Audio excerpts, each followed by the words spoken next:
Continue to module 4. Now we'll discuss about composite beam and panel roofs. Simple prefabrication techniques coupled with more efficient use of materials can lead to a structurally efficient roofing system. That is nothing but by using the simple prefabrication techniques with more efficient use of materials, it can lead to a structurally efficient roofing system. We can get a structurally efficient roofing system. So this composite beam and panel roof is one such system where the beams and panels are prefabricated and then assembled into a roofing system with minimum formwork and without the use of heavy equipment. So this composite beam and panel roofs, in this the beam and panels are prefabricated and then assembled into a roofing system with minimum formwork and without using any heavy equipments. So in the such roofs are lighter and structurally more efficient when compared to a solid reinforced concrete slab. The concept and details of composite beam and panel roof. So this roofing system consists of panels and beams cast separately and then assembled such that the system behaves like a T-beam. So you all know what is T-beam. In T-beam what happens?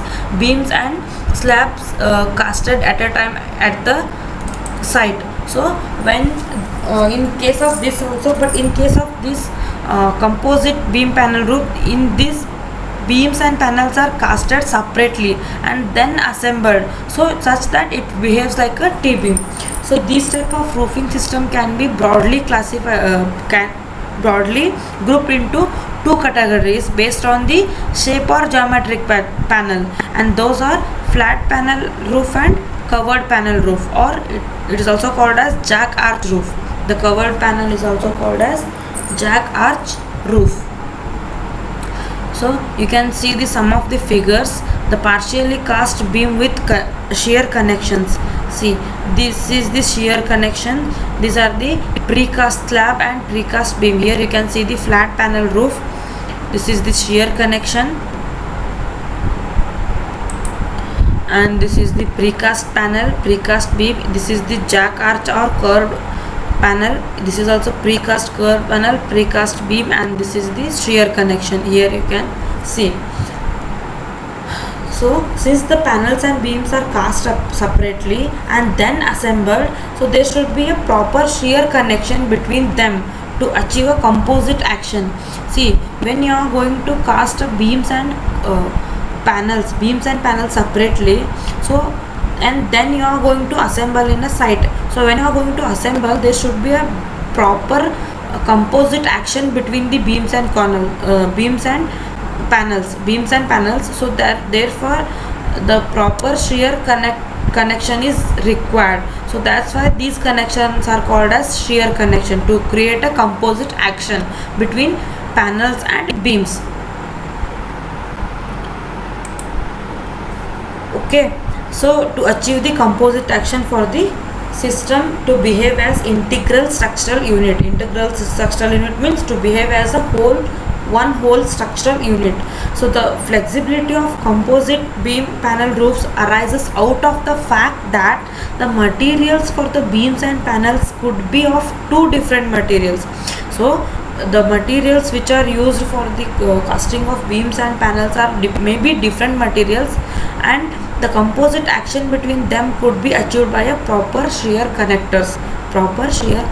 That is nothing but that panels and beams could be made up of using two different materials, but when you assemble it, it should act as a one composite material.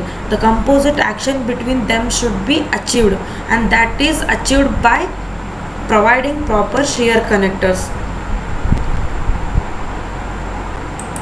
So in the absence of shear connection, the panels will simply sit on the beam and then roofing system will be structurally inefficient.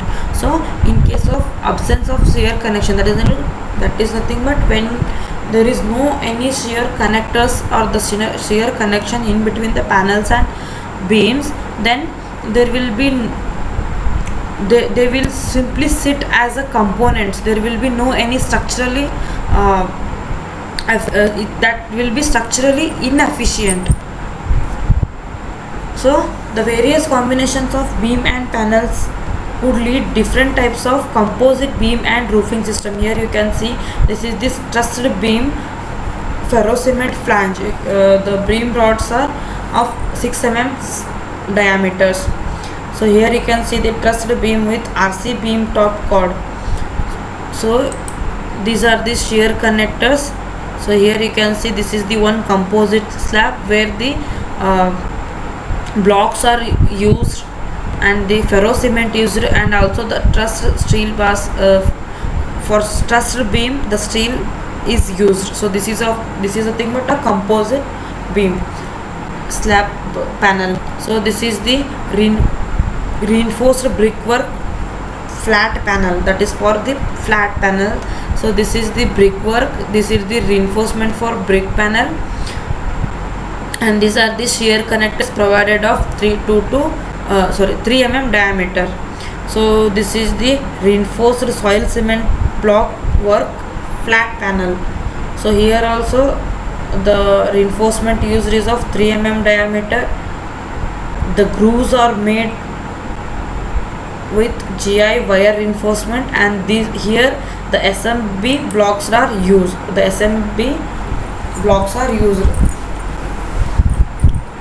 Okay, this is how it is casted separately and then assembled. You can see here different materials are used. This is the brick panel slab, and here this is the SMB panel slab. So here they are used along with trussed beam with the ferrocement flange. Okay, so now we'll see the construction details and roof assemblies. So the composite beam and panel roof consists of partially cast beams over which the panels are going to assemble. So then the shear connectors are grouted before spreading the concrete on the top. Okay, the first they are casted separately, partially casted, and then on the side they'll assemble, and the shear connectors are provided or grouted. After that the concrete is going to skid on the top. So thus the beam becomes complete after the completion of in situ concreting or mortaring to bring in shear connectors into the action. So it will get complete only when the complete concreting and mortaring is done on site. So the typical construction sequence involves so now we'll go one by one step. So the first, casting of beams and panels, and then curing. Casting of beams and panels, and after that curing. After the curing, the positioning of beams into required spacing and providing the temporary props. That is positioning of beams into required spacing, that is in the slabs. Okay, for the construction of slab, first you need to position this, place the beams to the required spacing and providing the temporary props.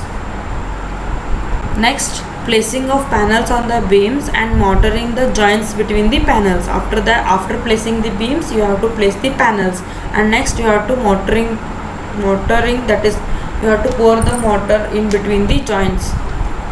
Next, grouting the shear connectors jetting out of beams as well as panels, that is nothing but providing the shear connectors in between the beams and panels.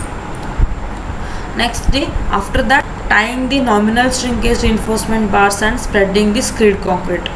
Okay, after that, tying the normal shrinkage reinforcement bars, that is nothing but the shear reinforcement which you provide. So you have to conduct that one. After that, the concreting is to be done. So removal of temporary props after the curing and finishing. So after the curing, remove the temporary props provided, and then it is finishing. So both the beams and panels can be precast and then assembled into a roofing system. So as I have started with the casting, so you can cast in situ also, that is cast in site also, or you can just use the prefabricated beams and panels also. In case of precasted beams, the beams are partially cast and hence they require some props while assembling the roofing system. So while assembling the roofing system, you need some props to assemble those beams. So in some situations, especially for the large roof spans where the beam size is large, so in that case it may be difficult to handle the beam manually while assembling the roofing system. In that case, so one can resort to in situ casting of beams. So in case of large beams, large spans, you can go for site construction, that is in situ casting of beams. So since the concept is aimed to optimizing the size of the beam and panel elements, so it is preferable to keep the panel size small such that the weight of the panel is within 50 kg. So when the concept is aimed to optimize these sizes of the beams and panels, then it is preferable to keep the beam and sizes of beam and panels small, that is the weight should be within 50 kg. So this will facilitate handling of panels manually, thus avoiding the need for any heavy hosting equipments. Okay, so this is about composite beam and panel roofs. Thank you.